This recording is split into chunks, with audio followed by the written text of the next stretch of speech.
Time's up. Let's do this. We're in for a wild night.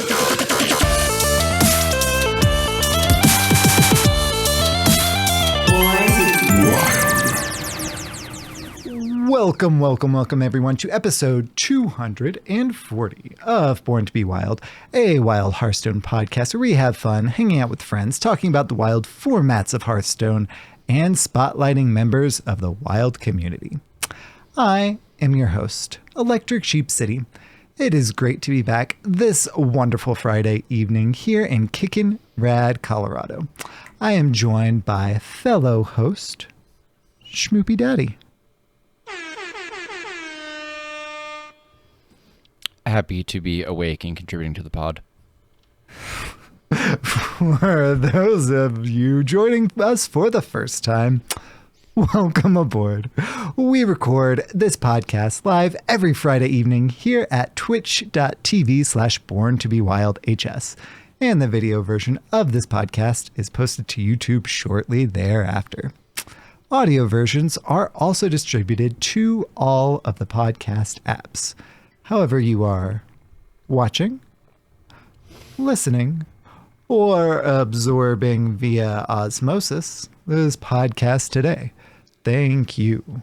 Yes, you. Content plug, Schmoopydady. Before we get into the main topic of the show tonight, I'd like to say a quick thank you to the patrons of our show. Your support means the world to us.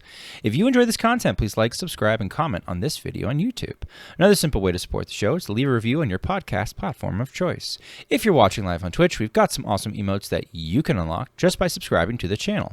This is free if you use Amazon Prime. Finally, if you'd like to support the show financially, you can join our Patreon for as little as $1 per month. We have some channels in the Discord that you can unlock by subscribing to the Patreon, where you can see the show coming together each week. Check it out. If you'd like to interact with us personally, please join our Discord, a free and amazing online community of friends from around the world who love talking about wild Hearthstone. Links to all of this stuff and more, including our merch, can be found at our website, which is www.borntobewildhs.com. Sheep, how's your week? Howdy, friend. My week was pretty good. So last week, I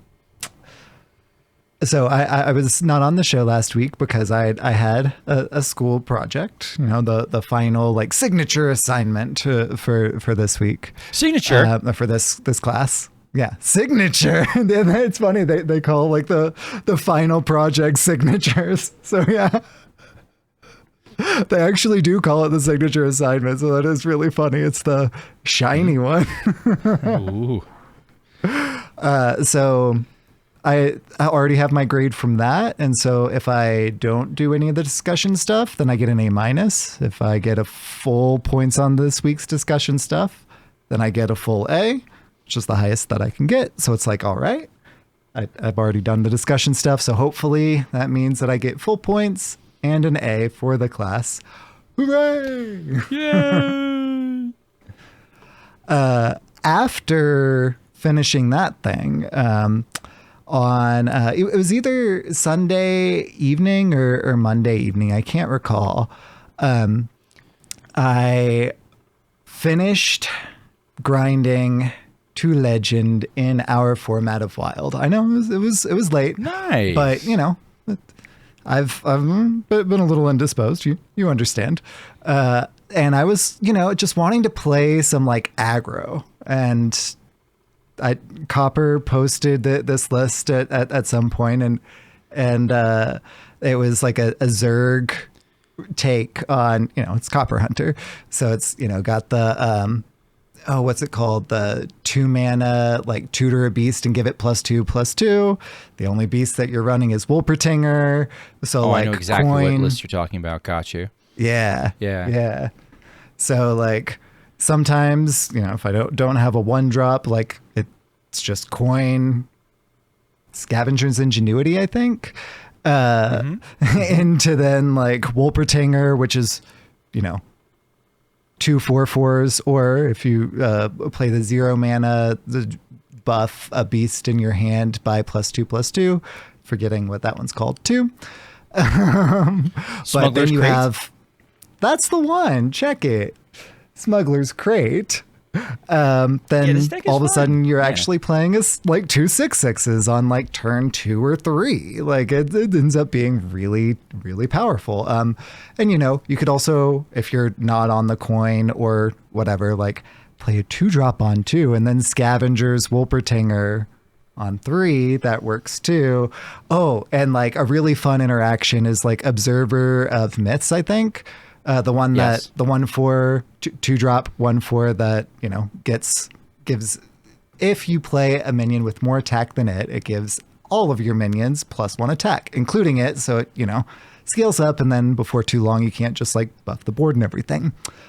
A fun interaction with that is if you get it up to 3 attack and then you drop a 4/4 Wolpertinger, it will buff everything by +2 attack, including itself. So, Yeah, it's gross. that's one of those like fun interactions that like if you know, then you can plan for it, and then it's you feel all sneaky and like, oh, Oh, look at this. I actually, I sent Linny that deck because I was just like, she's got most of her hunter cards. Linny's a standard streamer that has sometimes frequented my streams, and thus I now frequent her streams. And it had like it's cheap, and it has like a bunch of cards that she probably already has that are good because of standard. But also that deck, big deal that deck got was like was it Awakening Tremors, the one that makes the little 4/1 tokens, yeah, and so that deck's really cool. I almost like hit 11x with that deck actually. I climbed a fair amount last month with that deck. Didn't hit, but no, it's a good deck, and it's like surprisingly effective, and there's a lot of decks that should just sort of sit back that you can blow out in the format. So yeah, it's a good deck. yeah, and really fun. The variant that I was playing, which I think Copper moved away from this one, but was an earlier iteration, or maybe he's still on it.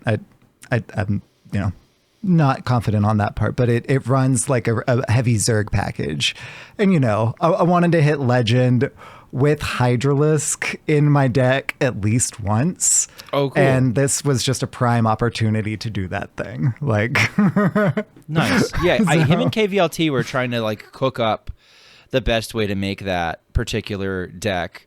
Most of the builds I saw went the secret package, so it sounds like you basically went like little less on the secret and more on the Zergy stuff, which is cool. yeah.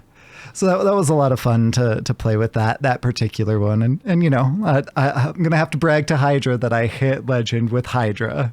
So it's true.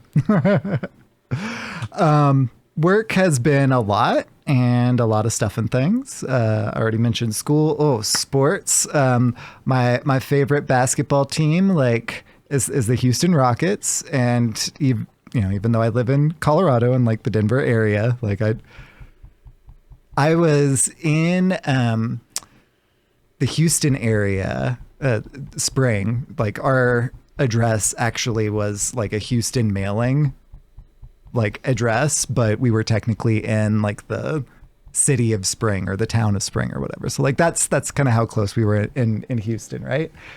I was there as a little kid, like for both of the Rockets, like back-to-back championships. So that was really, really cool. And so I've been a Houston Rockets fan ever since. And the past few years, they've been rebuilding. And this year, they are no longer rebuilding. Nice.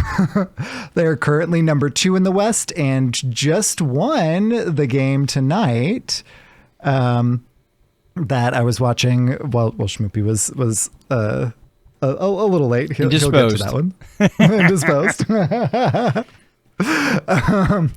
So that was really cool. They may lock up the 2 seed in the West. So like, that's pretty exciting. But what I was also doing while watching that game was on rotation, what I typically do is I'll dust my non-playable copies of things that are rotating because it's been kind of a tradition the past few years that like, yeah, about like once a standard year, we'll get like wild nerfs, right? Like, and if, I dust speculate, but at some point there's diminishing returns, and I'd like to have some dust liquidity as well, Makes sense. And I just hadn't done that yet. And so I got through 2 of the 3 rotated expansions. And so I still have Showdown at the Badlands yet to go, but I don't know that I'm gonna spend like any money next expansion, and I may have the whole thing like in gold anyway, because I am currently sitting on 149,405 dust, and I still have Showdown at the Badlands to disenchant. Yeah. And again, these are the non-golden, non-playables. So, do you know the total amount of dust to craft a single expansion? It is hilariously close to the funny numbers. is it really? I don't know offhand. I haven't looked it up yet. So to craft an entire expansion based off the number of cards that they release, I believe this is still true. But I'm not sure with the advent of Death Knight. I'm not sure if this number's updated. But for a whole set is 69,520 dust. It is 100 dust away from the funny number. That is incredible. But that's like, so like if you're ever eyeballing it and you're like, okay, well, like how close am I to crafting an entire set? You're basically, if you just wanted to craft things in normal and then slowly but surely, like as a golden copy sort of slots in, you start upgrading as it goes. But just like, let's say you want to just day one craft everything, you've got eyeballing it at least 2 sets worth of dust off the top of my head just sitting there. So and like, that was non-golden, didn't want to spend right? money. Like that was yeah. And okay. so that's the non-golden. So you probably could sit there for a long while and not actually have to buy anything and still have anything you ever wanted in normal, but you know, you could upgrade slowly but surely with the golden witch stuff that you don't get. So I mean, the thing is, it's incredible. I think that I may do that. You know, like at some point it's just like I can take an expansion or 2 off, and that's an okay thing. Yeah. I mean, and if you're like me and you still play Arena, right? Like you're still accruing dupes and stuff, and then you end up when balance patches come, it's like, okay, we can throw more on the pile. I think it's worth mentioning that we'll get into the actual balance patch later tonight, but the last couple balance patches in particular have made it clear that if you have the gold or splurge out to get the golden mini set, those returns are coming due, and holy cow, it's even worth it's even worth to buy the individual mini sets. Oh, and not anymore, I think, but it was even worth it to buy the individual mini sets for gold with the last round of nerfs, because the Zerg and the Terran packages gave you so much dust. I just bought and dusted the Protoss mini set as we have been speaking on the pod tonight. So like, it's just good. It's just good investment if you're looking for an opportunity to get ahead on your collection. Yeah, and in general, like we say for min-maxing your collection, right? Like don't dust things in general if you don't have to. Yeah. Wait for these refunds and type in refund. But we will get into the details of those things in a bit. So Schmoopy, tell me about your week, my friend. Sure, we could start with tonight. I fell asleep. I checked my phone. Having put my children to sleep, I fell asleep with them. I am currently the only adult in the house. My wife is chaperoning a school trip. She couldn't get out of it. She essentially decided that once she said she was going to go, she was going to go, and she wasn't going to leave anybody high and dry, even though she really, really, really did not want to go on this. And so she's like, "All right, I'm sorry, honey. You got them for 4 days." It's like, "Okay, we got this." And so today was day 1.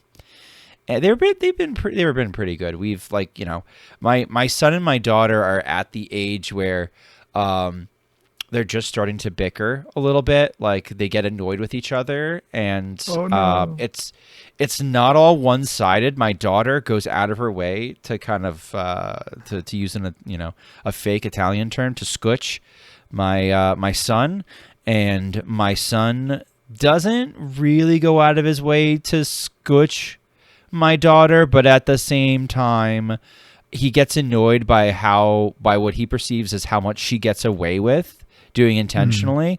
And I'm a little bit less biased, I think, than my wife. My wife was the little daughter, was the little sister. She was the baby in the family, so she's very sensitive to the fact that my daughter's the baby, because she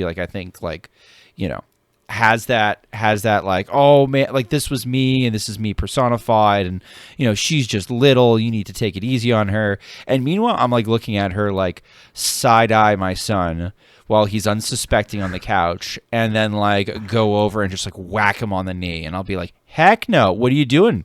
What you doing, babe? Why are you hitting your brother? And she'd be like, I'm bored. It's like, yeah, you can't be doing that. So that's the worst that I have to deal with. But tonight in particular, I passed out, and when my phone was dead. I had left it on a Twitch stream, and then when I actually got to check the time, it was 9:50, which is full on 50 minutes later than we are normally beginning recording these days. So my apologies to Sheep, who was enjoying a very nice basketball game, but yeah, oops, I fell asleep. Sleepy daddy. My team won, and I was disenchanting dupes. Like I was fine.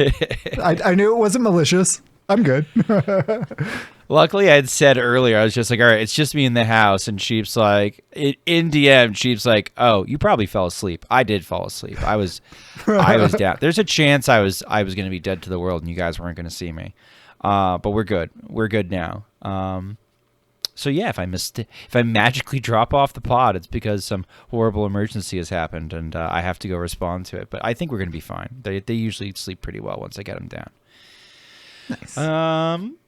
Hit Legend on the first of the month. I was grinding away with XL Shadow Priest, which is starting to, on HS Guru, distance itself from 30 Shadow Priest, which was, I think, a topic we had last week when Hydra and Blue Train and I were all talking together, and like Hydra and Blue Train are still on the 30, and Sheep, if I recall, you prefer the 30, and so maybe not. I'm putting words in your mouth. I prefer the 40.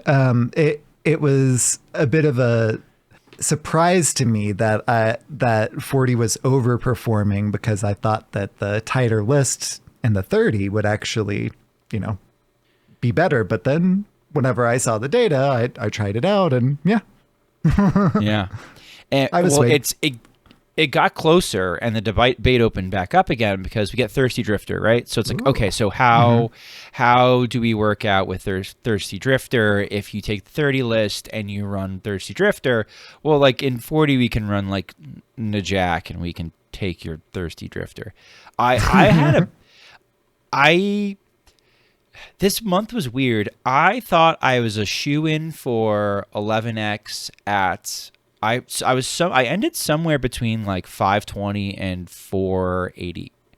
And so I thought, okay, so expansion month, bunch of people playing, bunch of people hit Legend. People are playing with the new cards. Usually that tends to bring down the 11x line. And I heard tales of people not getting 11x as high as 350. So like I was never going to get it. I was just never going to get it. I even streamed the day before the reset and was just kind of like, screw it. If I get 11x, I get 11x. I went positive on the stream, or, I pretty much ended up where I started, and I was right around the 11x territory where I thought the line would be, and the line just wasn't there. So I found myself playing against what I felt like people who were 11x caliber but had 10x. And so I had a really grindy month. I saw Sinferno also said like he felt like this month was super grindy.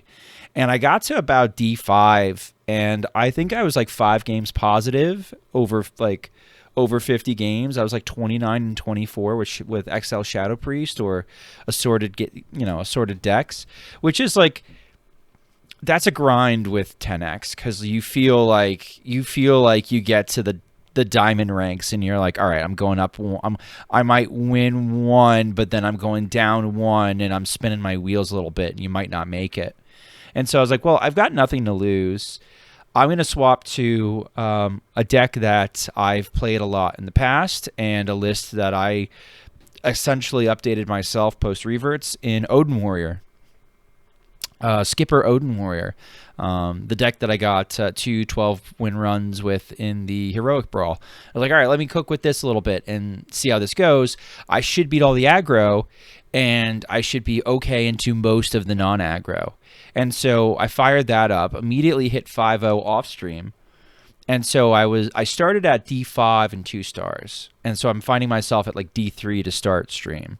I would proceed to go 14 and 7 on stream and hit legend. And the really cool thing was it's like you almost know you've made it when your stream highlights end up being used in like highlight compilations and other channels. So like I ended up, I forget which one it was, but I ended up in one of the highlight compilations, and the part of my stream they sampled was when I hit legend.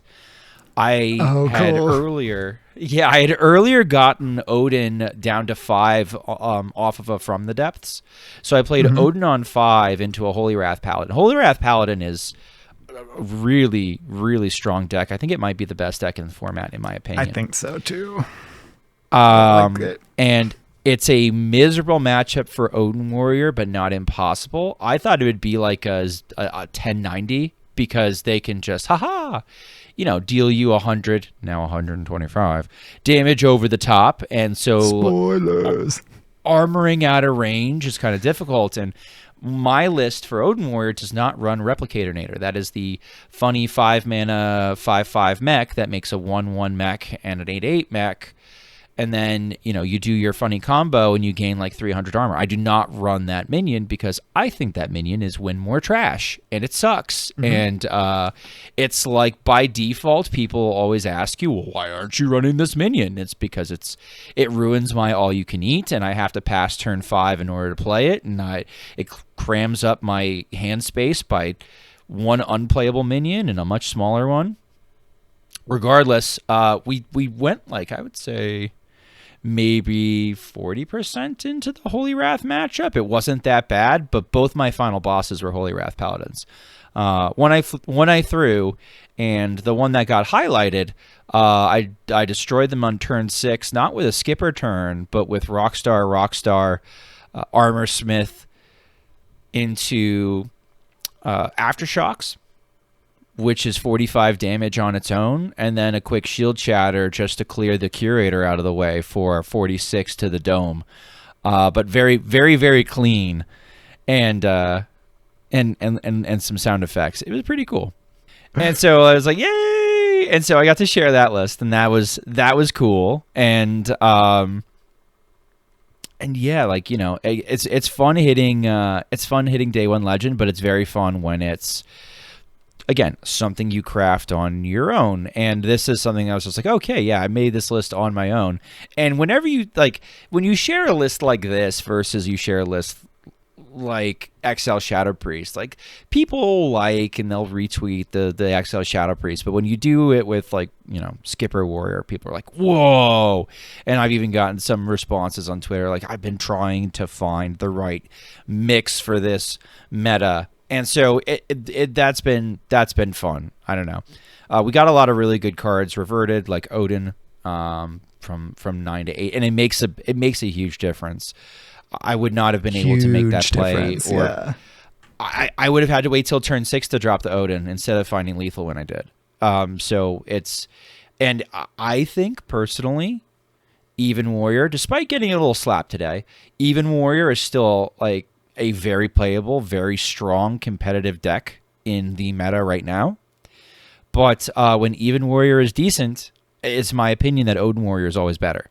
So that was my premise going into building the list and trying things. And actually, big shout out to Martian Boo, who I got a lot of my inspiration of like main decking Theatar from watching him and the success of his Even Warrior, I was like, okay, so how can I replicate this, but also do a little bit of Odin? And yeah, that was really cool. I even found like my ETC was even working. I was coronaring Velen combos, and it felt good because usually you just lose to that. Not anymore.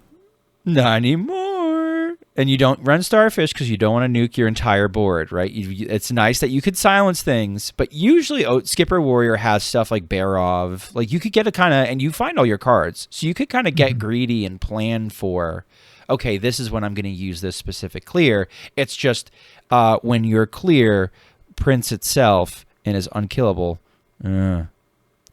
So yeah, that was cool. That was fun. That was a highlight. I also celebrated 1 year of my YouTube channel being online, which was cool. At one point we had 666 people subbed, and I was like, okay, 1 year on, this seems apt. This is a sign that this has overall not been the worth. No, it's been cool, and especially since figuring out the thumbnail part, I've been seeing an uptick in engagement. So that's been steadily making progress and plugging along, and it was cool to kind of have the stats now. They go, yay! What happened to it for last year? And the last thing for my week that was cool, and I was telling Sheep before the show, I don't think we need to beat a dead horse and make this more of like the discussion topic again for 3 weeks, 4 weeks in a row. I think the set's only been around for 2 weeks, but just like how weak the set is. I saw the balance patch notes and had a very honest sort of vent on Twitter about how I feel like the set was sort of pushed out in a straight to arena power level for the most part. And it's just way too weak. And if they have to gut so much of like the fun old stuff, like how much, we don't have any StarCraft mini set cards left. And I find this kind of upsetting that if last set was weak, and we have to gut last set, like the fun playable cards from last set, just so that this set is playable. I think that's like too far. I think they super missed the boat on this one. And from what I've heard, Standard is kind of dire and a little bit of a slog. And an HL fan was saying that I think overall games are at their longest since Renathal was first printed. Like it's close to almost like 10 turns, 10 turns a game. And my aggro deck was just nerfed too. Yeah, it's just brute. Like you could still do. I saw somebody trying literally like Perils era cards in Demon Hunter. Like they were trying to play like Pirate Demon Hunter, just like nerfed. And they were succeeding because it's so slow. You're like getting under stuff still. It's like, ugh. So like I don't know, man. And so one of the responses I got, because there have been some very prominent creators that are against the stance that I'm taking, that like, hey, this set sucks and this set is boring and this is a bad thing, because if Standard is boring and not worth getting, if it's not worth getting new cards, that's not good for Hearthstone. Right. And I was essentially told, well, the power of the set is weaker, and since the power of the set is weaker, that's okay, because that means the games go on longer and we have more decisions to make. Right. And so that gives us more agency as players. We're not just like taking each other out from a hand on turn 6 or 7. And I kind of had a two-pronged response to that just general vibe. And the first is that like, okay, but Standard is a rotating format. You can get rid of stuff and then at least make cards. I'm not super sensationalizing, right? Like I'm not the guy that's usually like capitalizing on like the zeitgeist of Reddit and mongering fears or things. Like, I don't feel like it's sensationalizing saying that this is practically a straight to arena set, especially from a wild perspective. Like, we got one new deck, and it's okay. Like, you can see it'll see play at high legend because people can play it, and it has an interesting play state, but it's not that great. We get one trick, and normally we get 4 or 5 in wild. But like, you can make sets not suck as much as this one, and they will see play and have strategies. I'm sorry, Sheep, what were you saying? Yeah, I was just gonna kind of connect this to the 11x cutoff being different, because I think that maybe that is actually linked, because the new set being such low power, there's nothing that is kind of like, ooh, I want to try that new cards in wild. Like in our host DMs, Hydra and Schmoopy saw that I was experimenting with the imbue druid. Like I did one with like an embiggen, like, but with still Hamul, and then I took the embiggen and pirate package out and just went like full treant, and it wasn't good. Like, no, that's okay. Like, but I'm just out here trying to like force something and just like kind of grimacing about it. So it's all not to even say, fringe. It's not even. You're not cringe, even it's like. Just, You're not even pulling like a 45% win rate where, like, okay, you're slowly losing altitude, but roughly every other game you're picking somebody off and doing something cool. Like, it's just not there. The population is lower. Yeah, the legend population may still look like the distribution, like you would have hit it. But if the overall population is lower because the people aren't wanting to play the new things, then I think that may be why the 11x cutoff was, such an outlier from the norm. 100%. That says 100% probably a factor, because normally the legend, again, I don't think you can use 10% of legend as a hard and fast rule. As somebody, again, who used to plumb the depths of wild to try and figure out what's the total population. I don't think I always hit the bottom, but I think I was off by maybe 20 to 40 people. So like I got a pretty good sense over the years of how many people were in legend. And while it was around 10%, it wasn't a hard and fast rule. On months like this, where I would expect there to be a lot of people playing with new cards, enthusiasm for a new set, it might be like the top almost 20%. Like you might see that line move as far down as rank 7 or 800, sometimes lower than that. And so it was kind of like, whoa, to me that, we were nowhere close to 11x. But like they can introduce a set and it can be just as good as the previous one. And if it's too good, they just dial it back in a balance patch. We get regular balance patches. So like I don't quite agree that like, well, we just like power creep just spins out of control. I don't think that necessarily happens. That's not an inevitability. Like, yeah, okay, the game advances and the game changes.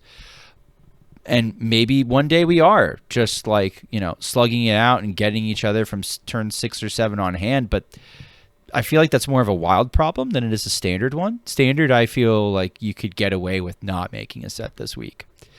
And the other thing that I wanted to say was, okay, more choices equaling more agency. Maybe that's true. Or maybe instead of it feeling like agency, it feels like a chore. If I'm deciding between playing a Tar Creeper or playing, I don't know, a Spider Tank, like, right. More choices does not necessarily mean better. They have to be interesting or compelling choices. Otherwise, it's a chore. Or to quote Jack Harris, otherwise, it's like, on this program, my favorite thing I've almost ever heard on any podcast ever was Jack Harris describing what it's like to play standard, where he's like, okay, it's you're on trial and like, there's an appeals process and you're going through your options and you're filing your motions.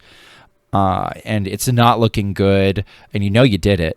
Like, that's just this sort of slow motion, like losing in standard. if I can tell like I am making more decisions, but my decisions are arbitrary and or not compelling, that doesn't make for a good set. And so I don't, I am not impressed by this set and a little miffed by it. And I gave my honest feelings on that, and I still feel the same way. I haven't been swayed one way or another. But I guess people love bumping Yetis and having and playing whatever we're playing. And if they nerf the StarCraft cards, cool. Let's go back to Perils in Paradise, I guess. Those cards are still okay, maybe. Whizbang's already been gutted, so like that's at the appropriate power level. I know. I've been very disillusioned these particular last 2 steps. Yeah, to kind of yes and onto that real quick. I feel like the things that are more interesting from this set kind of failed, and that I feel like is a little bit of a problem too. Like, what were the most fun things to play in theory crafting? Probably Imbue Priest, which had the lowest win rate of all the Imbue decks immediately. Do you ever see that at all competitively in Standard at all? No, like it's just. I not see good enough. I see Linny trying to hit Legend with it, and she does okay, but no, you don't see it on a competitive standpoint at all. And that's a testament to Linny. That's not a testament to the deck, right? Like right. She's making it work because she's good at the game. She vibes with like the value. I think sometimes I see it in Wild where in Wild sometimes you can get into, if you go far enough down the MMR ladder, like you start meeting some greed players that you don't want to play against because their deck is always greedier than your deck. And so, like, you find yourself all of a sudden in a game that you're not expecting, where you're like, I used to play like Control Warrior or try to play like Dead Man's Hand Warrior down in the Giga Dumpster at like Diamond 10 or in like Platinum or in like Gold. And you can't actually play Dead Man's Hand down there. You can't do it because you're never as greedy as the person you're playing against, and you lose the value game, which is another reason why Dead Man's Hand sucks. And then it's incredible how bad that card is. And I'm going to anger an entire Discord by saying that, but like that's just the reality of things. Right. And I think it's the same thing with her where she builds stuff sometimes. I could run a Lysiana and Kazakhstan and it's Highlander and... Dude, I played against an aggro druid once. I played against an aggro druid once that went Pilfered Power into Yashara, into Scrapyard Colossus, into Scrapyard Colossus. There was nothing I could do.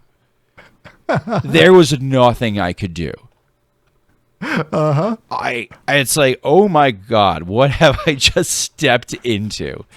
And so you don't know what the parameters of the fist fight are. You just get punched in the throat sometimes down there by the greed. And I think that's what she kind of tapped into, of just like, okay, my opponent has no idea how greedy I really am. And like, this is the same thing with like her Highlander Hunter list sometimes. So like, yeah, the priest was fun and decent. I said that I liked Starship Demon Hunter, didn't I? yeah, that's true. You did that. That was deck good. got nerfed. But that was a StarCraft deck essentially. Like it added zeitgeist. Yeah, Jade Druid was fun. Not good. But Jade Druid we're not seeing, right? Like no, not good. Not good. Leech Death Knight, which was in meta player. Leech Death Knight's pretty good. And and we said that people were going to hate it, and they've already nerfed it. And so there's no reason to play Leech Death Knight. Unlucky. No, like maybe it'll still be competitive. I don't know. But what if they they tap it, right? What if they give it a little slap on the husk change, and then that deck just never sees play from now for the next 2 years now. Like, they're not going to buff leeches. It's the mechanic that's like, well, this is an unfun play pattern. Well, okay. Well, then, like, I guess we won't have Leech Death Knight anymore. Nice gimmick for the set. That lasted less than 2 weeks. Yeah, I don't know. I'm just super disillusioned in general on this set, and I'm grumpy about it. And so that's, I guess, your grumpy daddy moment of the pod. But I didn't want to just keep harping on it for a discussion topic yet again, 3 weeks in a row, because like I'm not really that guy. That I'm usually Mr. Positive or making fun of the people who are sensationalizing things. But I think it's worth noting out and sending the feedback like this. I think this set is too weak, and it's not okay. But I'm good with the news. We can go news now. I'm done belly aching. Welcome to the news. The news is so good. Yeah, the news is pretty good. So, starting off, we had on April the 1st some patch notes. So this was welcome to the year of the chicken. So of course this was April 1st, April Fool's Day. It's the annual April Fool's Day patch notes. And Chromie's noticed some disturbances in the timeline. She's come from our last set of the year to warn us that we're in the wrong Hearthstone year. That's right. The year of the raptor has evolved into the year of the chicken. So, thanks to the success of the Heroes of StarCraft mini-set, we're excited to announce the year of the chicken will bring a crossover with another storied Blizzard franchise, Hearthstone, Heroes of Warcraft. This new collection will include iconic characters from Warcraft lore, like Thrall, Jaina Proudmoore, and, to celebrate the year of the chicken, Leroy Jenkins will be returned to the core set after all. Here's a graphic of all of the cards entering and leaving core. And it's a graphic of leaving core, Leroy Jenkins. 5 mana 6/2, charge battlecry, summon 2/1/1 whelps for your opponent. It's the exact same thing that is new to core. Leroy's back. Yep, Leroy's back. New mythic skins, Leroy Jenkins's. We will also be introducing a new mythic Leroy Jenkins hero skin for each class. We're excited for this opportunity to really explore the depth of this iconic character.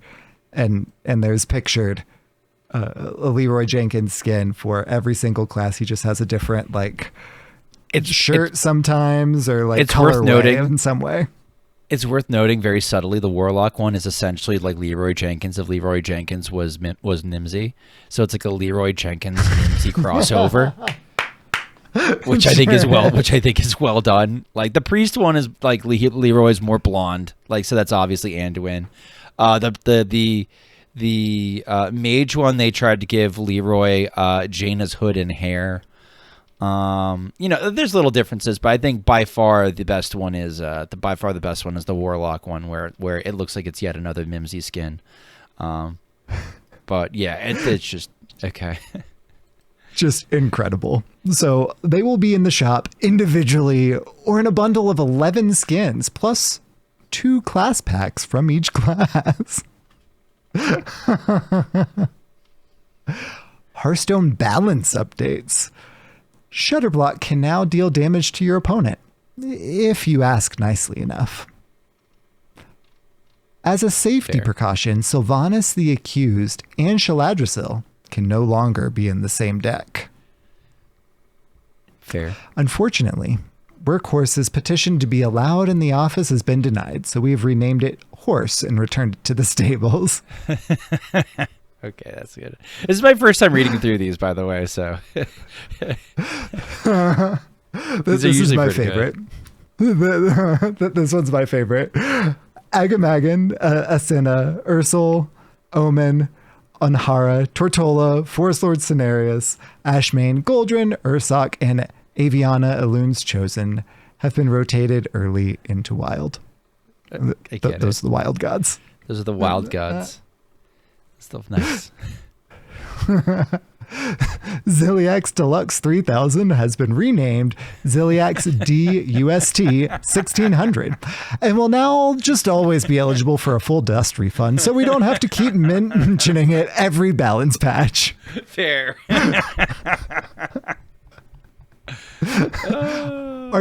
Artanis now costs 5 mana. Dev comment, it's my birthday soon, and I've always been a big Protoss fan. Nice. Sleep Paralysis has been reworked. It is now a 5 mana shadow spell. Summon a random demon. Your opponent can't take any actions next turn. They can only watch in horror. that's too real, actually. Neon Heron, my best friend, has get sleep paralysis sometime. I'm actually going to send that to him. He'll probably get a kick out of that. Abduction Ray has also been reworked, and it's sleep paralysis again. I'm not sure if that was intentional or... Close enough. Yeah. Battlegrounds updates.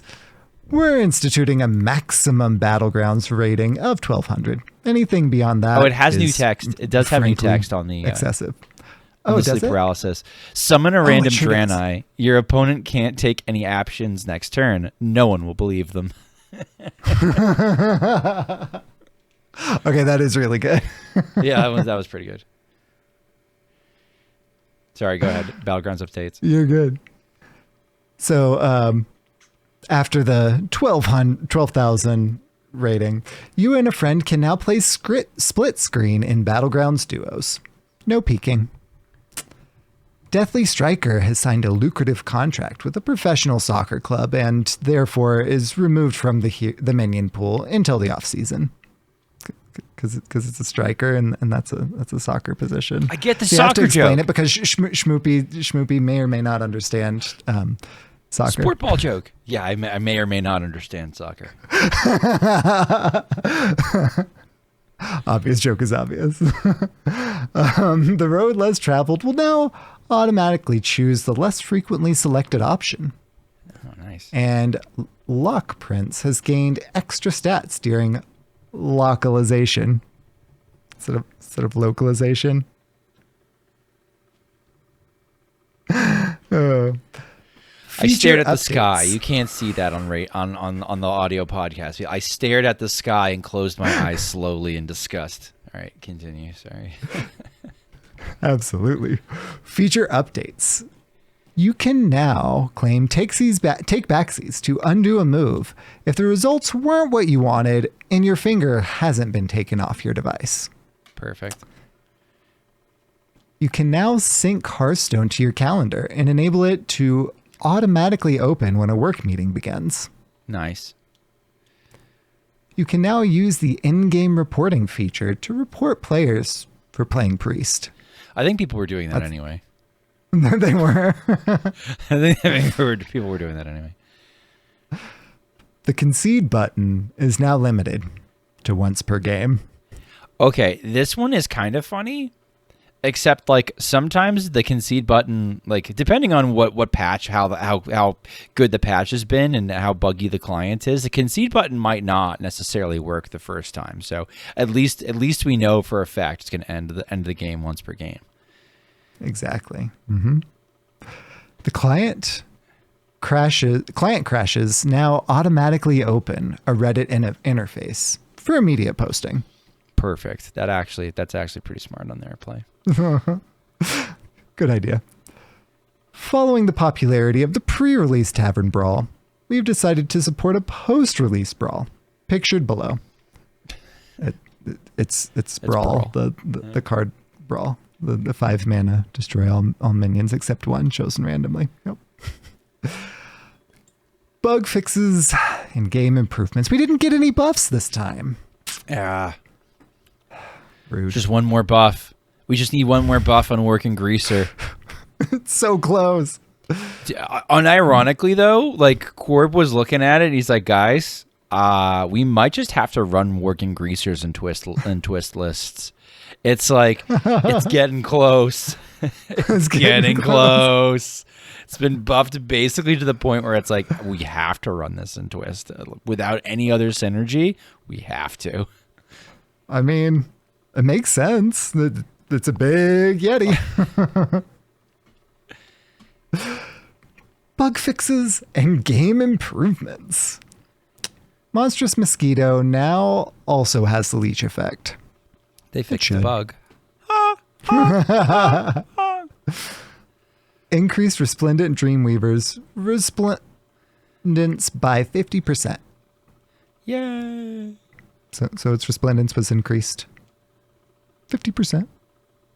They fixed a bug where animations would occasionally accelerate in the middle of combat. Dude, this still brings me back to like, I remember when there's the bug where the spreading plague animation sped up, and it was just like, oh wow, this is a great quality of life improvement. And I would meanwhile being ironic and posting hashtag respread the plague to try and like get it like put back to normal. And and then the devs are like, all right, well we fixed this bug, the animation's going back to normal, and we're like, no, leave it. That was actively a feature. So that one was for Battlegrounds, which was actually a thing that they put in as an improvement. So even more analogous, like straight up. Also Battlegrounds removed a bunch of bugs. All of the beetles. They're gone. And Battlegrounds Duos fixed a bug where your Duos partner wouldn't pass you that one card you wanted, even though it's right there and I emoted it. Just pass me the brand, Jeff. I have a pair, please. Yeah, I hear that Battlegrounds Duos is at the same time one of the coolest things you can do in Hearthstone. Just to play Hearthstone in any mode. Simultaneously, one of the coolest things, and also the single most tilting thing you can do in Hearthstone. Because if you are paired up against somebody who is clueless, you suffer the consequences for the next 25 to 30 minutes. It's incredible. And I would be one of those clueless people. So probably same. Yeah. Sheep. Same. We would be definitely holding people back. So I guess we should play duos together. Yay! No Just no frustrate battlegrounds. each other. That would No be terrible. battlegrounds, please. Thank you. I will avoid. Well, after April Fool's Day, we also had Red and Green Circle Day. Hooray. And there were 6 green circles and there were 12, count them, 12 red circles. So we're not going to read out the names because like we're going to just like look at them because, you know, we're in the future from Red and Green Circle Day, but True. Red and Green Circle Day happened. And there was much speculation.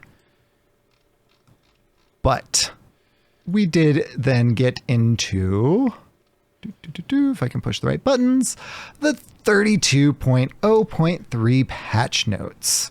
So those came out this morning with the patch itself coming at 11 my time, so 10 Pacific. That'd probably be, 1 o'clock your time, Schmoopy? Yeah. Yeah. 1 p.m.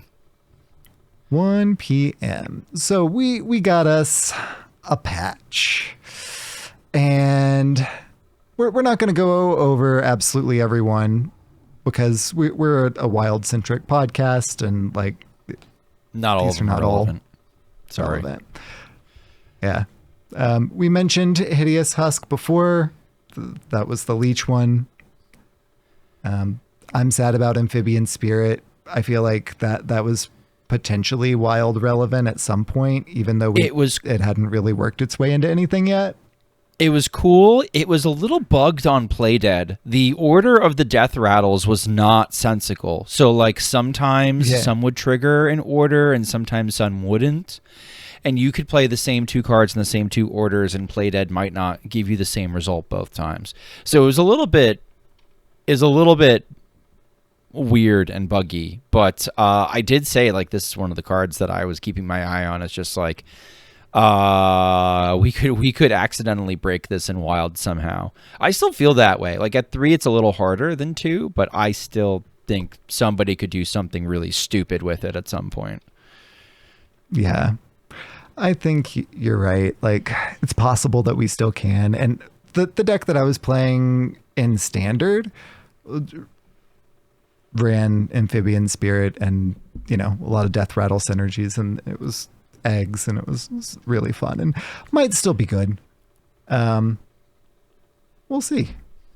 Murmur. This is potentially wild relevant. Old 6 mana, new 7 mana. So still a 6/6 elemental. Your battle cry minions cost 1, but immediately die after being played. Yeah, you def run this for the effect, but we'll go into more depth probably in our discussion about like where this was seeing play and why or why not was this good. Cool. Food Fight was nerfed for some reason. Spawning Pool. This is in the deck that I piloted to Legend just last month in Copper Hunter. The Zerg variant. Why did they nerf Big Warrior? Friends don't let friends play Big Warrior. Why did they nerf? Yeah, right. Anyway. Like, I never once saw it in Standard. Maybe it was. It's not fun for the player playing NMR. Big Warrior, so they just nerfed it just to like make sure you're not tempted to play Big Warrior. You know what? Maybe they're just looking out for us. Nice job, guys. I appreciate that. Uh-huh. Oh my god. Yeah. Spawning Pool. I'm really sad about that one though, because Spawning Pool to 2 is that was good. brutal. Yeah. So was 1 mana, now 2 mana. That's the Zerg location that gives you Zerglings, and then, gives some rush as all of your Zerg minions rush on the turn that it dies. It's Death Rattle. Liftoff. We had some Terran and Protoss nerfs. Are any aside from Artanis really wild relevant? Or the Chrono Boost. The Chrono Boost going to 5. There were some people playing like a Bless Priest and using the Chrono Boost as a charge minion. You could then buff up with Inner Fire and Bless and make cheap copies of it, and that's unclear whether or not this kills that deck, but I would say like it's not like we have Radiant Elemental anymore, so yeah, it's a little bit of a kick to the nards, that one. I haven't seen a hero power druid in a long time, so I feel like the Artanis nerf is less relevant than it has been, but yeah. Arcanite Defense Crystal. I mean, we can't do that thing anymore, but we had better things to do anyway. Yeah. So. It wasn't very good in Wild anyway. It's not like I'm actually losing a Demon Hunter deck to that, unfortunately. Like putting it again, putting Arcanite Defense Crystal, now it's a 5 mana 4/5, which brings it out of the Death Rattle pool that the new Demon Hunter minions, the 5-drop was like printing anything that I think was 4 and below. And so that brings it out of that pool. It's no longer eligible for that, so you can't make more of them. Arcanite are like Armor Priest or Starship Priest was fairly relevant in Wild, I would say. On the fringes as a deck, you could definitely play the Legend. This slows that down. That one's going to be, again, I wouldn't save this one for the discussion topic because it's not that big a deal as far as like a meta player, but like it was a deck you could play in Wild and do okay. Yeah. Seaside Giant was nerfed from 10 mana, cost 2 less for every time you used a location this game, to 9 mana, cost 1 less for every time you used a location this game. Location Warlock was like really, really good. So that's why remotely playable now? Or like I don't think so, man. I feel like this kills the really card, don't. right? At 9 mana, this card is basically dead. I feel like I don't even play Standard. Just like thinking about pattern of play, you have to look. At what point are you happy to play this? 3 mana? 4. Like, I mean, that's 6 location procs. 4 mana. that's a lot. Like, still 5. Like 5 that's, location procs. I think you're not Still a happy lot. paying 5 mana for an 8/8 in like modern Hearthstone, even if your like main set is weaker than Rastakhan's Rumble. This seems like this is a much worse card now. especially because of all the work you have to do to get it to cost 5 mana. Like if it was just a, Worgen Greaser 5 mana 8/8, it Right. might, Yeah. it'd be better than this. 100%. Travel Master Dungar went from 9 mana to 10 mana. So that was Finally, 9, 10. Battlecry summon 3 minions from your deck that are from different expansions. Malagos Druid was playing this and probably yeah, we could talk still about. will. Yeah, we could talk about that later. I'm actually just wanted to say that I'm shocked that it took this long. Yeah. Dungar Druid was oppressive in standard for a long People time. hated this card and wanted this card gutted for so long.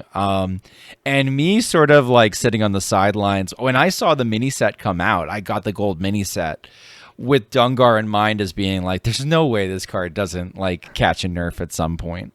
So, once again, feeling a little justified in that. Not that I'm like necessarily cheering for nerfs at this moment, because again, if we're breaking that pattern of like, here's this broken thing. All right, it's a little too broken. Let's dial it back. And then let's give the broken thing back later, which is not guaranteed. I'm less jolly that I called this one, but I did anybody with a brain was like, all right, this card is probably going to get caught with a nerf at some point. Yep. And finally, the Ceaseless Expanse has been nerfed. A 25 mana nerf. I think this is the largest mana nerf we've ever had. From It probably 100 has to mana be, to right? 125. It gotta be. It has to be. Yeah. This is another one we can talk about later for Wild, because it's been a Wild relevant card, and not just in Holy Wrath Paladin, but in other decks where it gets played fairly frequently. I don't know if it comes down early enough anymore. So that's worth discussing a little bit later too. Agreed. We also had some buffs. So Resplendent Dreamweaver went from a 5/4 Battlecry, if you've imbued your hero power twice, deal 5 damage to a minion. Now is a 4/4, so less attack. I thought that I said that this was a buff. Added lifesteal and Battlecry if you've the same Battlecry outside of that. So less attack, but and deals less damage to a minion. Deals only 4 instead of 5. But the lifesteal is a significant improvement. I think this went from an unplayable arena card, and by unplayable arena card I mean like you are unhappy drafting in an arena. I think it was getting like a 17 on like Hearth Arena tier list. Like it was unfreaking playable in any context, in any format. Giving it lifesteal in this text, I think, makes it more playable now in arena. If you draft it, there's a chance you don't hate yourself. It has probably doubled its score to a 30. Yeah, on day 1 of the expansion, y'all mentioned that I was playing standard, and I really didn't want to be, because that's what I told y'all. That was the point, right? That's why I told y'all about that. But like any of the imbue decks that I was like seeing on net decks, I would get this and just take this card out of it, because I was like, oh, that's nope, this isn't and I would good. just This make is the good. deck better immediately. Immediately. Oh my god, it was incredible. Like, it didn't go face to begin with, but the fact that now it's, in theory, you have to then bump into it at least once. It's dealing damage at least once. Now this is like plus 8 health. Like that could conceivably be an okay arena card. The problem is you have to imbue twice. Like, it's got very specific triggering consequences, or like the setup is like, Yeah, I almost think that the only way that it might be halfway playable in a constructed deck at this point is like Druid, but Druid didn't get any other buffs here, so it's still not good. But that Druid, I feel like, is the only one that you could consistently like rely on having imbued twice with Hamul. Yeah, agreed. Right? Agreed. I see I'm smelling what you're stepping in. Yeah. So I said the Druid didn't get any buffs. It did get this one, I suppose. So Symbiosis was buffed from discover, choose one card from another class, to now you do that and it costs one less. Symbiosis, of course, is 1 mana, and relevant is a nature spell. So one of the nature like spells that you would run in a Humul deck now is a little better, but Humul didn't get better. So yeah, the card got better. Absolutely. That's a good thing. Okay, card. I'm good with it. Yep. Kalderai Priestess. This is a priest card. Was a 4 mana 4/4, is now a 3 mana 3/3. It's the one that has the battle cry, give all enemy minions -2 attack until your next turn, and imbue your hero power. And this was already, whenever we were playing in Theory Crafting, one of the better imbue cards. I liked it, but apparently no one else did. Apparently, like the greater community said it sucked. Yeah, I liked it. What? I thought we liked it. Yeah. Yeah. I think the problem is you're always behind as Imbue Priest. Somebody was trying to, like, we were trying to figure out on Discord, like, why did Imbue as Doesn't wild this players, help why does if Imbue you're Priest behind suck? though? Well, right? no, because like you're not getting the effect, I guess, like because you're not like getting to trade into people and stuff. But like, yeah, I mean, I thought the problem with the Imbue Priest wasn't that the Imbue payoff was bad. It's just that like you don't survive to get to the Imbue late game. Right, and this helps you survive to get into the Imbue late game by this is much better. 2 damage from your opponents. Yeah. Yeah, I like this card. It's cheaper. Yeah. I just got better. Yay. It needed it. The archetype, not that card in particular. Yeah. Already strong card. Lunar Wing Messenger was a 3/1 and is now a 3/2. It is still 2 mana, still a beast. This is a priest card. Still lifesteal, still battle cry, imbue your hero power. So another imbue priest imbuer. Got a little better. This was the best imbue card, to be honest with you. Like this is the one that I look at, I'm like, oh, ew. Like, ew. That's a river croc with lifesteal. Like if I'm priest and I'm behind and I'm dropping, essentially a heal for 3 for 2 mana and it's a body and like I'm an aggro deck and I can't ignore it because it's just gonna keep healing. It's like I thought it was a good especially card. because also imbues your hero power. Like I mean it gets you going, do right. Yeah, it gets you doing the thing, and also it's like a Sentry, like Sentry for the Protoss minions, right? Like Sentry is just like a nice little annoying 2 mana 2/2 lifesteal, and it's like, well, I can't ignore this thing forever because it's like it's taxing me on not trading. So it's I liked this card. Yeah, and now it no longer dies to a ping. It no longer dies to a typical Druid hero power, etc. Actively a lot better. Aspect's Embrace was restore for health, imbue your hero power, and shaman card, no spell school, is now both of those things, restore for health, imbue your hero power. You also draw a card. So add card draw to imbue shaman. Better flash of light. Cool. Yep.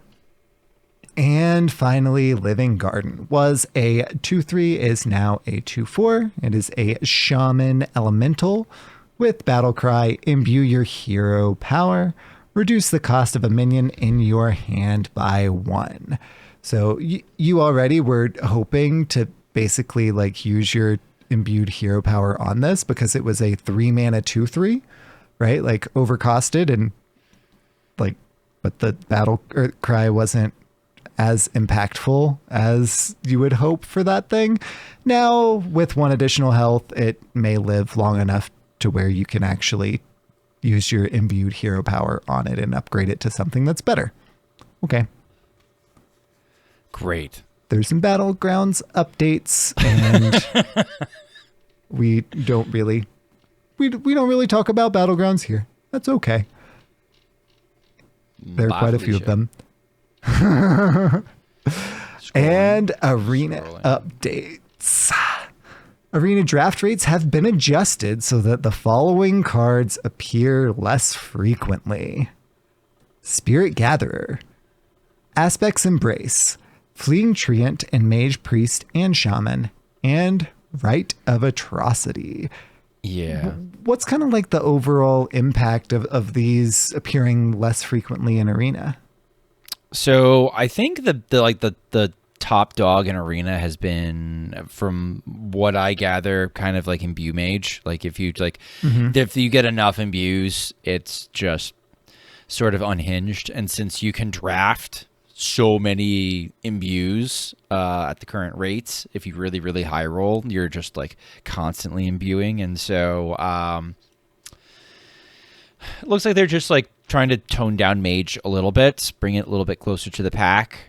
If I recall, Demon Hunter's still really good. I haven't played as much Arena. I've actually been kind of enjoying Constructed a little more, so I haven't been grinding Arena as much off screen. I've been playing Wild, because Wild's a good meta right now. New cards not really helping that very much, but still, it's like we're so lucky actually that the Wild state is in a good spot, because if it was in a bad spot or a spot that needed adjustment, we'd be hemorrhaging players, because there's nothing going on right now. People would be saying, "All right, we'll see you in like 4 weeks." Well, like in 4 months. So. Mm-hmm. And then we have some bug fixes and game improvements. I'm going to highlight the ones that I think are worth mentioning, because there are a lot of them, and most of them are not really impactful. But fixed a bug where Shaladrisil could get activated by your opponent playing cards that cost more than it. That was happening, and honestly made Shaladrisil like kind of worth playing. And now it's in standard. Like I don't see it anymore. Yeah, unfortunate. We're still trying to make Miracle Rogue work with Saladrisil, and it still looks like it, at a very low sample size, might be a good deck. But it's like it's unclear. And let me just it's unclear what we have to do to bend over backwards to make Saladrisil, which is definitely a contributing factor as to why Miracle Rogue is playable right now, because you can pair it up with Naga Trickster and make it cost 0, so you can functionally play it for its initial form uncorrupted, coin on 3, which is wow, that's pretty good. And you get some decent cards, but we're really trying to corrupt it, really, really trying to corrupt it. So we're running bad stuff like 1-drops, like maybe Prize Plunderer or Cutlass, or like just terrible cards where it's like, okay, well maybe we can corrupt it on 5 and do it then. Yeah, I like that is kind of relevant, more relevant to Wild than you'd expect it to be, but at the same time, it's really not, because that's sort of a fringe experiment at the top of the meta right now. Trying to make that work, and the results are mixed. So, yeah. They fixed a bug where Doomkin's stats weren't reverted when its effect was reverted. So Doomkin had been made into a 7-mana 4/5, and now it's back. And whenever it was, reverted with the Nerf reversions, it became a 6-mana 4/5, and now it's back to a 6-mana 3/4. I think that's what all those things are.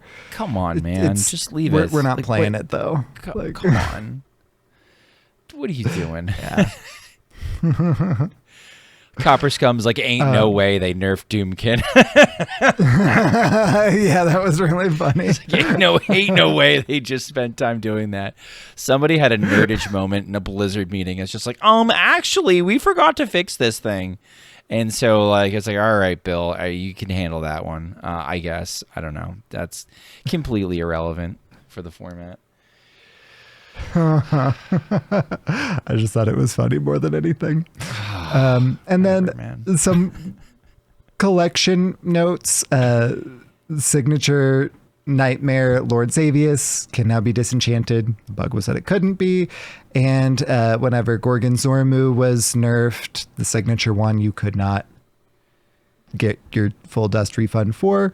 You now can, since they missed it during the last refund window. That's when it's in now.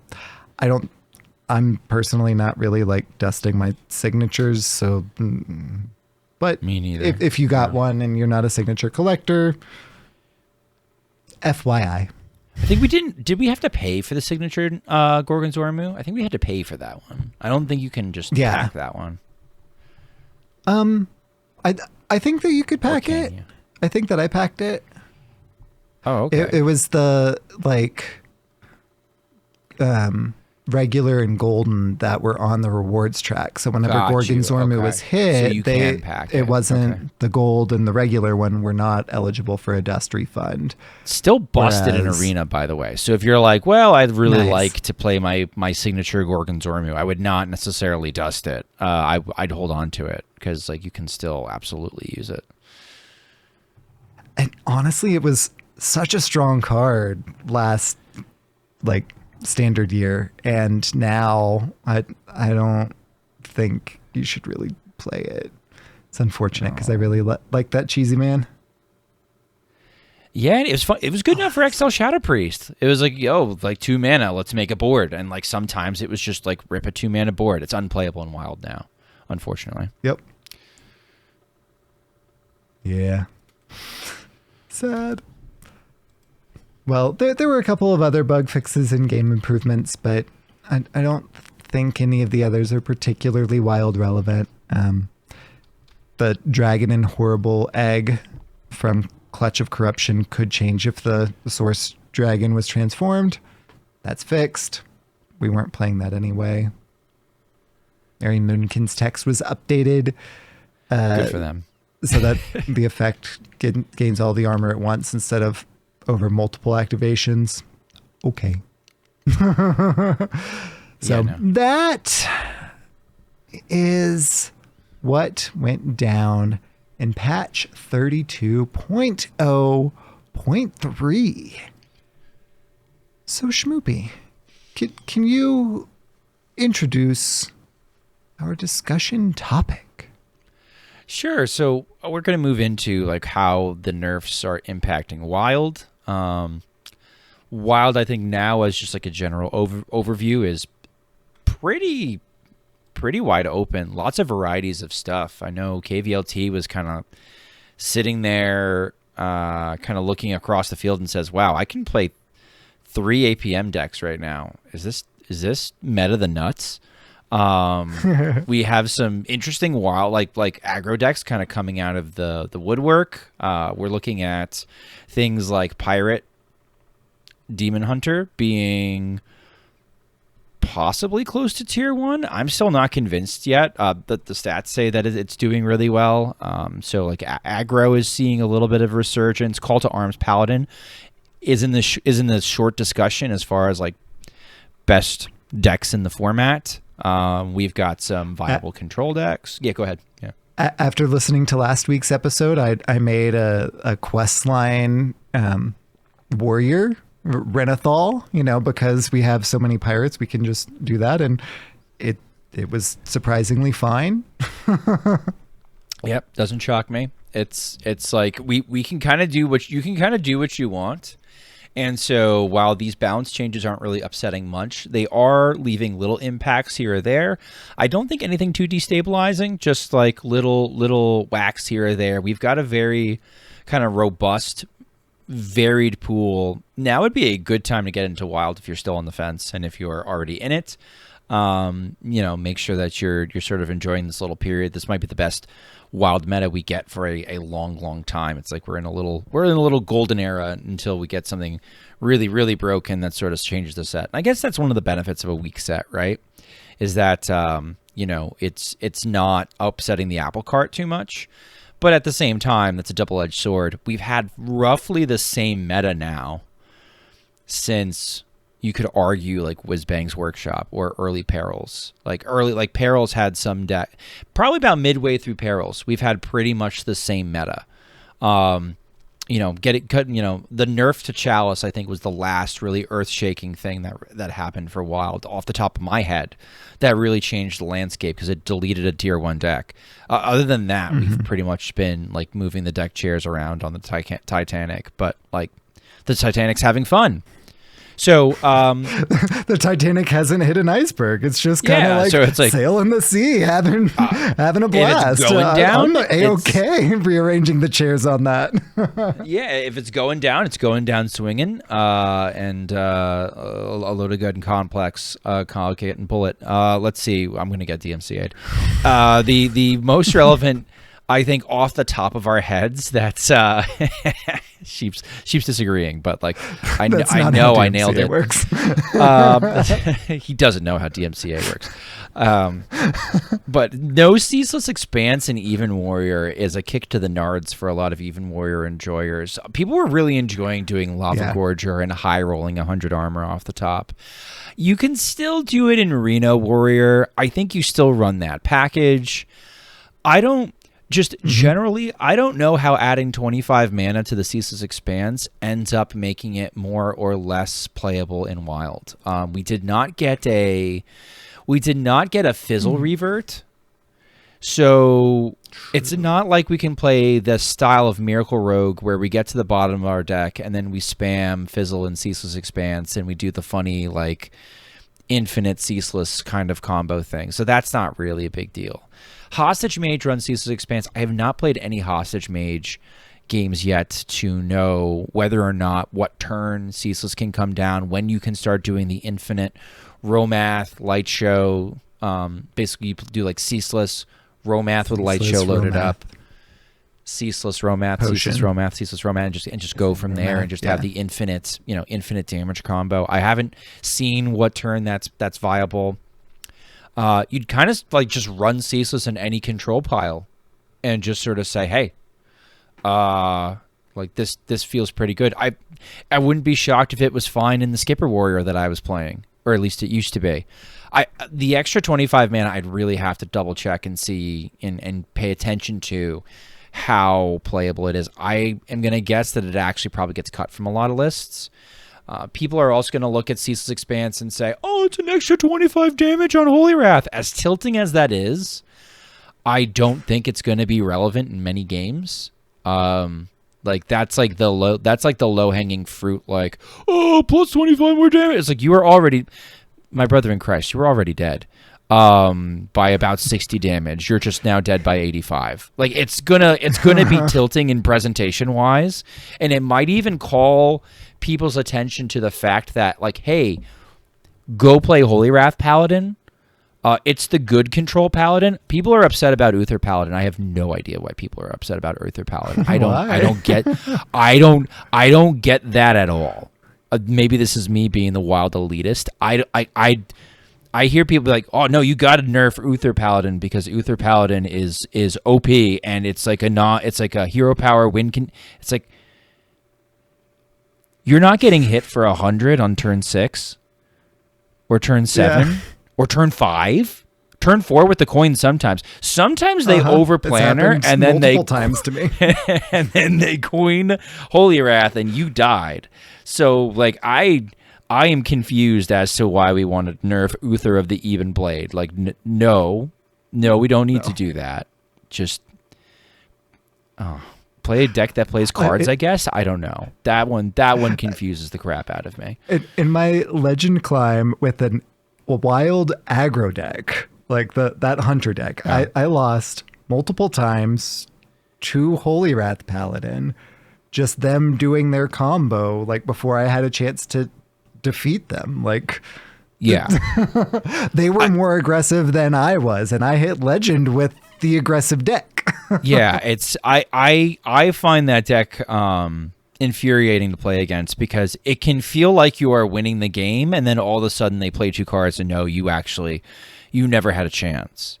So I think if there's ever an address of things in Wild, I would hope that Holy Wrath gets addressed. I don't want the card dead, which is why I would suggest like I'll take 25 from it, make it only affect paladin minions. I've seen some people be like, oh, well, make it cost like 2 and have it only hit minions. I think that functionally changes the card and kind of kills, like, for a lot of people, the whole reason why you would ever play the card in the first place. And they seem loath to do that given how they treated the Demon Seed. So I would settle for paladin minions only, or capping the damage at 25. That's also acceptable to me. But I've seen a couple of other rework ideas that are like more lore accurate. Like apparently in WoW, like Holy Wrath is more of like an AoE type thing than like cool. a single thing. So that would kind of be neat. Like do it to the board. Would completely change the way that the deck the card works. But it's at least an interesting wrinkle. I think that would be kind of cool. Yeah, I don't hate that, but again, that is a very different card, which we've done before. We've changed it from a card to a very different card, and that's not necessarily a bad thing, but it's a very different card. I don't know if that's Raws of the Resealed. Oh, I mean that's wow. That's a very different card. That's a very different card. I get why they did that too, but it's not looking like how things are playing out makes it very much look like they didn't need to do that. But anyway, Agreed. so Ceaseless does look like the change might impact the wild format. Interesting to see where that goes. Stay tuned. You definitely can't play it in Even Warrior though. But is it super relevant for Holy Wrath Paladin? Honestly, not really, as far as I'm concerned. Like, it just, if anything, it's just going to make people play more Holy Wrath Paladin. Joy. Murmur. Murmur going to 7 mana. This is tangentially sort of relevant to Wild. Before the new set came out, Reno Shaman was showing tier 1 stats post reverts. Probably because of Holiday. A lot because of Curator going to 5, being able to be tutored by Timeline Accelerator so that you're playing it on 4. The Murmur combo of doing Murmur, Shutter Block, Ysera, Mini Shutter, ETC, go grab Shutter, go grab Astalor, go grab Eater of Secrets. Okay, I'm on the Eater Secrets train for this one because it's a battle cry, and it removes multiple secrets, not just blocking Eyes Block or whatever. Anyway, so I was doing Ashen Elemental instead of Eater of Secrets, but like Eater beats Evasion. That's why you do it. So anyway, and then you're spamming Astalors, and it's a 60 damage combo. And it was like a cute deck that you could do just sort of going all in on the combo and combo pretty consistently on turn 6. But it dies to a single Dirty Rat. A single well-timed Dirty Rat hitting any one of your very weak combo pieces. If it hits the Murmur and they remove the Murmur, the deck explodes. If it hits the ETC, the deck explodes. There's no way to bounce it back to hand. If it hits the Ysera, the deck explodes. Well, no, it doesn't explode, but you have to wait. If it hits the Shutter Block, the deck explodes. Like there's many different scenarios where the deck is exploding based off of low effort. A Dirty Rat hit or a Ham hit. Coin Dirty Rat beats the deck. Say less. Like that's kind of where we're at with the deck, right? So like if it's a combo deck and it loses to Coin Dirty Rat, I have a really tough time having a problem with it, because I think if you're that weak to disruption, then it's probably okay in Wild. So people were trying to work in the Murmur combo in Reno Shaman. People were also trying to work in the Murmur combo as just just Murmur as like a good card in Reno Shaman. It's probably still playable in that. Less of the pure combo version of the Murmur Shaman's probably a good thing, since that deck's just sort of annoying, but it's also wasn't very good. It's also like, it's sort of relevant still in Reno Shaman. So, all right, cool. So that's Murmur's fine. Murmur's fine. The Murmur nerf is a little slappy slap. That's fine. I don't mind slapping Reno Shaman for personal reasons, but people do like the deck, so that's cool. Similarly, Dungard a 10. Still play Malagos Druid with it. Malagos Druid has fallen off a little bit. It's not the deck that it was. This does delay some of the pop-off turns. a lot of times you're playing Dungar for 1 anyway. It's not like they nerfed the number of minions coming out that Dungar was going to summon, which a lot of people I think were worried about. That it was going to be like 9 mana, summon only 2 minions. That would have probably killed the card. If it's 10 mana, summon 3, this is fine. Druid doesn't care about mana anyway. Mm-hmm. What's mana to a druid? It doesn't. They don't really care. Other sort of side, little strays that Wild caught. Like we were saying, spawning pools. Spawning pools was a really big deal. It was a decent hit off of Nidus Worm, which Nidus Worm is making Kerrigan still playable in my opinion in Wild, because you can tutor it and it prints Vipers and it's pretty good in a control deck. I'd probably still run Carry Bald just by herself as an 8 mana card in some cases, but that's getting harder and harder and harder and harder to justify. I think Spawning Pools is no longer a wild card if you're seeing it get nerfed to 2 mana. Some people are going to scream, "Oh, but you could play it in even DK," and I'm going to slap them, because I think we should be beyond even an odd and even DK in Death Knight at this point. I'm sorry. I think you can, as somebody who has as recently as, was it last month or 2 months ago, got a triple blood XL Death Knight on Hearthstone -dex.net. I have to remember where the dash goes in that before I say it out loud frequently.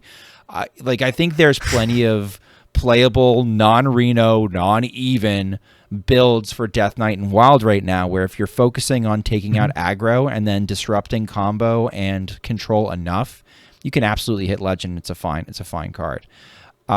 We don't have to keep doing this even crap. More Grumpy Daddy, free coverage for that. So I would not run Spawning Pool on purpose anymore in any deck, probably. Which is bad for Drumonger Hunter, which is still using that, and it's bad for your Token Hunter Sheep, and I think it's tangentially bad for some of the off-meta decks. It's one of those nerfs that reduces variety around the edges, and I'm not a fan of it. So, unlucky. I know it was really good in Standard. I don't really care. I'm still going to be grumpy about it. Agreed on all counts. Yep. Sad. So, I think that's it for Wild balance stuff, unless you got more curiosities. Yeah, we already touched on the Chrono Boost when we were going through, and the possibilities for that for us to kind of generally recap there. The Blessed Priest was using the Chrono Boost package to do Blessed Priest things. That's now worse. Yeah. Cool. Yeah. Yep. I think those are the only questions that I have. So, without further ado,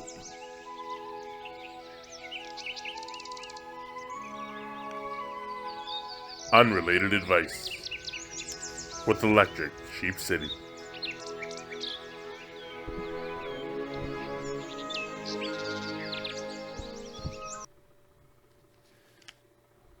Okay, Sheep. So I almost overslept the episode, right? And that's because currently I am currently single parenting for the weekend. You have on multiple occasions over the last couple months had a similar situation where you are single parenting in the house, and so I'm going to, for unrelated advice, pick your brain, as it were. What should I be doing to keep my sanity and to make sure that my spawn don't consume each other? Yeah, so good question, because my situation is a little different from yours. My kiddo is only 2, and I only have one of them. So he's only 2 years old and some change. And he doesn't really fight with the sibling because he doesn't have one. So that element I'm just not going to address because I don't know. But in general, whenever I'm solo parenting, I'll kind of come home, hang out with a little duder, feed him, water him, like a Walkies. a good caretaker does. Walkies. Walkies. Yeah, we Walkies. play. Come on, let's go walkies. We'll play with blocks. Just kind of like get him nice and exhausted. Then bath time. Get him to bed. 8 o'clock is typically the goal when his mom's gone and he's like, missing her. Down. Sometimes it takes a little longer to get the little guy down. So sometimes it'd be like 9. And then, I'd typically just either zone out in front of the computer in a Schmoopydady stream, perhaps, if it was still going on. Sometimes it wouldn't be because it would be late enough. But it's just looking at what's right in front of you. Hopefully that's your kiddo. Or at least one of them. Making sure that they're like decently amused and or like not gonna rip each other's heads off if you can. Wiser words were never spoken. And you heard that on Born to be wild. My daughter is like stress cleaning. And so like her idea of cleaning at 3 years old is so that she can't see things anymore. So like there's all kinds of stuff around the house. She has literally just squirreled in places and like nooks and crannies. I will never find it ever again. No. God. My son likes to help sweep, and so he's got this like little broom and dustpan, and his version of sweeping is just like moving whatever it is around everywhere. So yeah, he tries so hard though. It's so cute. She can sweep, and she does like a decent job sweeping. That's cool. It's like, oh, thanks, babe. But yeah, no, the rest of it's like I come home and like the house looks like neater, and it's like, oh wait, that's kind of cool. And then you notice on the side that like stuff has just been shoved into a cubby, and like it's clearly like an amalgamation of different things. It could be clothing, it could be toys. Unclear what's in the mystery cubby. And that's just one cubby. It could be yogurt. Loose yogurt. That very much could be yogurt. Yes, that is unfortunately in the realm of possibilities. All right. I have a small child. I know how that works. Yeah, unlucky.